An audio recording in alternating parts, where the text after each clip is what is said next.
Join me as I dive deep into Ireland's darkest hour and challenge myself to uncover if government neglect really played a role in it.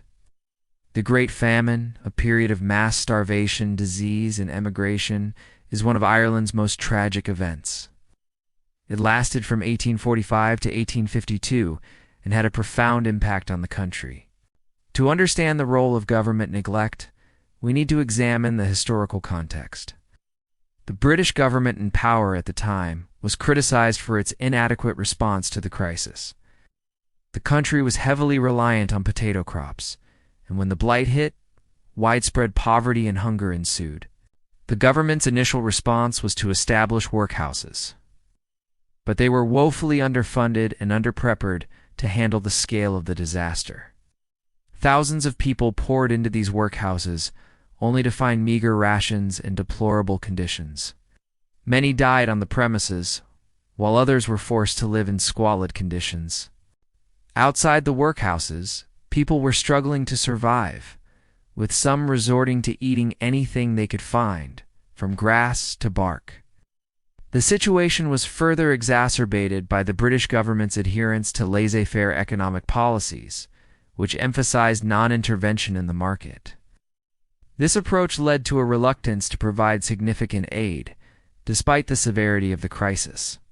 As the situation spiraled out of control, Ireland's impoverished population began to dwindle through both death and emigration.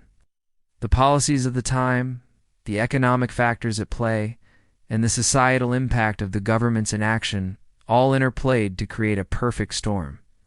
Personal stories and testimonies from that era paint a vivid picture of unimaginable suffering.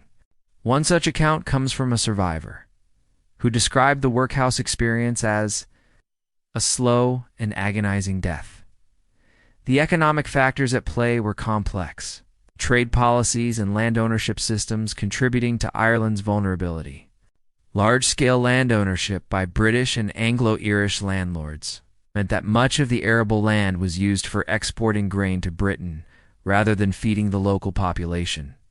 The societal impact was devastating, with communities torn apart by emigration and death. Many families were forced to leave their homes in search of food and work, often with little more than the clothes on their backs. The government's inaction had long-lasting effects on Irish society, shaping the nation's future for generations to come. A lack of trust in government and a sense of injustice were sown during this period. In summary, the neglect from the government during Ireland's darkest hour not only contributed to the tragedy of the famine, but also shaped the future of the nation.